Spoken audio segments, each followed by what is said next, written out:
Good morning. This is Dave Parker with Compton EdTech, and today I want to go over some things that we went through last week over dialogue, using dialogue to tell your story.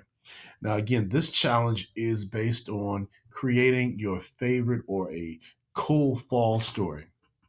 And one aspect of storytelling that people often neglect is that of dialogue, exchanging words or ideas between two or more characters. So, in this section, we're going to just create a simple dialogue using wait and say code blocks just to time it out and to see how we can make dialogue appear in the middle of uh, our creation. So here I am on my home screen. I'm going to go up to the top here where it says, turn my mouse on, where it says create. I'm going to click create, and it's going to take me to a screen where I can create a new Scratch project. Now, dialogue often occurs between characters. And as you see here to the right, we have our lovable Scratch cat. He's not going to be one of my characters for this dialogue. So what I'm going to do is I'm going to select Scratch Cat. You'll see the trash can appears above him. And I'm just going to get rid of Scratch Cat for right now. My dialogue is going to occur between two characters that I'm going to import. I've already downloaded them, so all I need to do is click down here at the bottom where it says choose sprite. And at the very top of that pop up menu, I'm going to click upload sprite. And I have two characters already. I have my hero, John Stewart, which is one of the Green Lanterns. And who else would you have a dialogue with aside from Hawkgirl, right?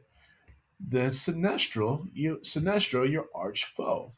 So I've got two characters here, and we're going to make them talk. So, first one, we'll put the selection on John Stewart. Right here in the sprites box, you'll see I'll select him. And now all the action that I'm going to do will occur with him. We're using the wait and say sprites, so or action blocks. So we're going to go and we're going to start off with an event. Our event to trigger this will always be when the flag is clicked. And so now I want to find a motion or something, a block that says hello. So here's a speak, and this will pop up and give me a speech bubble whenever I click this. So now I say when clicked, Green Lantern will say hello. So let's see if that works. And you see he said hello. Now that's probably not what he's going to say to Sinestro, but when I click the button, he's going to immediately say hello. I'm going to change that dialogue by clicking in the box, and I'm going to say something like, "You evil villain, what have you done?" Question mark. So that's what he's going to say for 2 seconds. Let's test the code out. I'll click, "You evil villain, what have you done?" So now that's his dialogue. Now I'm going to click and highlight Sinestro to get Sinestro's response. So down here I have Sinestro. One of the problems I have here is you can't talk to somebody's back. So we're going to make sure we flip Sinestro around. So we're going to take him here.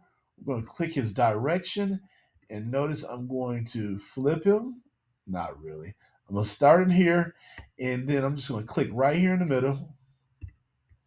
Right here. And something should turn him around here. There we go.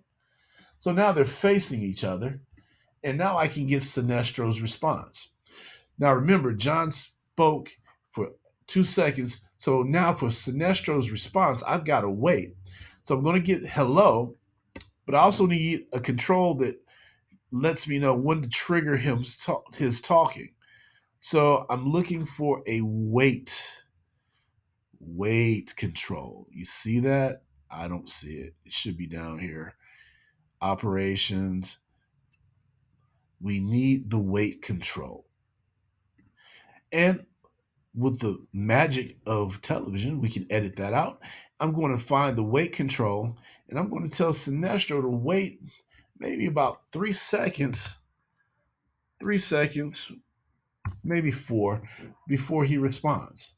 Now, again, all of the action is going to occur once the control is clicked, once the flag is clicked. So I need to go up to my events and say this is going to happen after the green flag is clicked. I'm going to expand this so you can see exactly how this happens. So here we go. Click the flag. You evil villain, what have you done? Sinestro, hello. You notice I didn't give Sinestro any dialogue. So the timing is pretty good. So now I can go ahead and put Sinestro's um, put his dialogue in, his response in, and make sure I have Sinestro covered here. And I'm going to say, uh, you can't stop me. One of those things that a villain would say, you can't stop me. Fear, because his power is fear, will take over the universe. All right. So those are his words. So let's do it one more time here. So flag, evil villain, what have you done? His response, you can't stop me. Fear will take over the universe. Now, of course, there's some other spacing issues. You can move these apart and make sure that those speech bubbles appear in the middle of them so they can be read and don't overlap. Now, if you want to continue the dialogue, just keep your timings in mind and the dialogue will appear. Now, in subsequent videos, we cover how to put in a backdrop or how to put in a background. But really quickly, because I don't want them talking right here in this blank field, I'm going to click on my choose backdrop, upload backdrop. And again, I've already downloaded some custom ones. And so they would be talking on the planet Oa. So here they are. I'm going to set that into motion one more time. Of course, I need to adjust that, right? So I would probably just adjust the size of the characters, click the flag, evil villain, what have you done? And you can't stop me, fear will take over you. And that's just a really simple way of conducting dialogue using characters and code. Again, use your creativity. There are a lot of other things you can do. You can draw your stuff if you want to import it. There are a lot of different ways you can go with this, but make sure you're creative and make sure that you tell the story that you want to tell. Hope this helps. This is Dave Parker with Compton EdTech. You can reach out to me via the Google Classroom, send me a message, or daparker at comptonusd.net. I'll be more than happy to help you out. Take care.